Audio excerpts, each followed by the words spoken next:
got. First thing we have to do, of course, is file our float plan, and then we're going to come down, pick up the boat, and check the equipment. But before we even do that, we want to take a look around and see what the water's like, where the current's coming from, and where the wind's coming from. If we look out at the boats that are on the moorings, we can generally tell the direction that the current's coming from. At this time, the current's coming from the bridge and heading up to Philadelphia. The next thing to do is to look around and see where the wind's coming from. There's a number of different wind indicators available. We have the anemometer here, which the spinny part tells us how fast the wind's going, and the vane on top is going to give us an idea of the direction.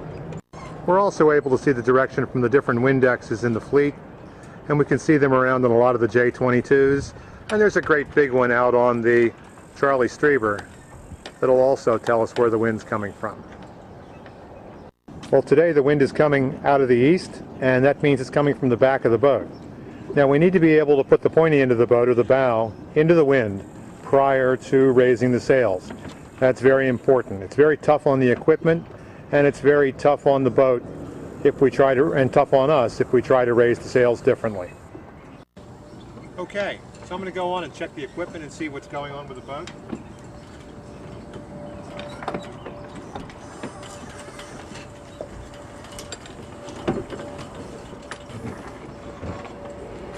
We should have a boat hook,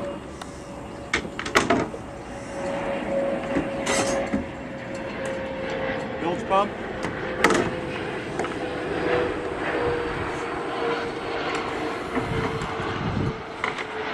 paddle,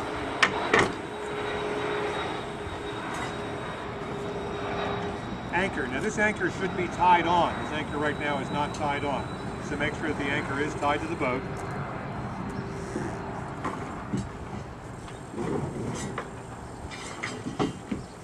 And our box of 4 life jackets. While we're on the subject of life jackets, it's going to be very important to realize that you need to be wearing a life jacket when you're on the boats here. I'm going to take this life jacket, open it up,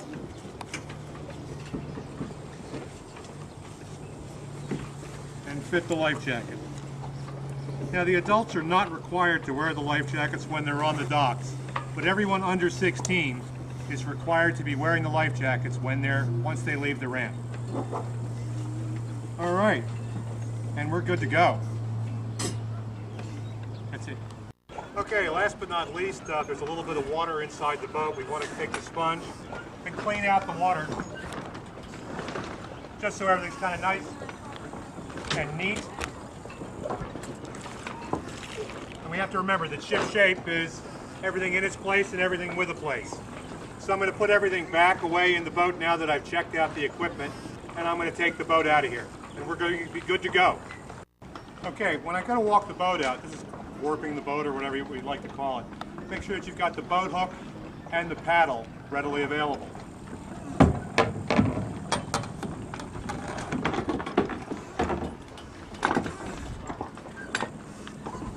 I'm going to untie the boat.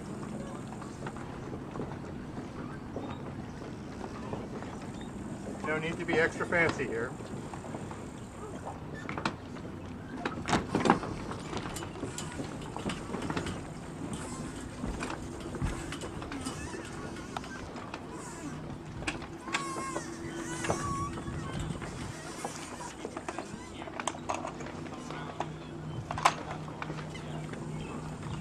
And then we're going to walk the boat around.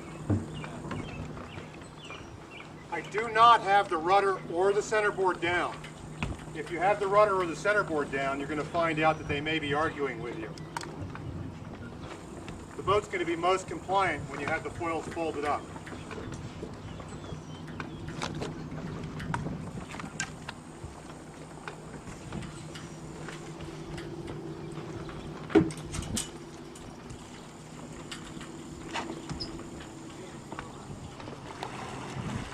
Coming out of the east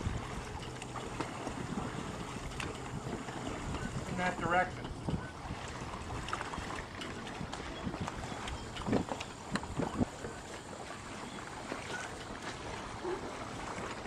And the current's trying to take me up to Philadelphia. But when I paddle from the front of the boat just follows behind me. And and that's kind of cool because we don't have the rudder or the centerboard down.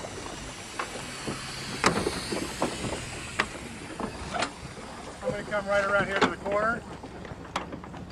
Excuse me. Hop right off. Tie the boat up, and we're going to be good to go.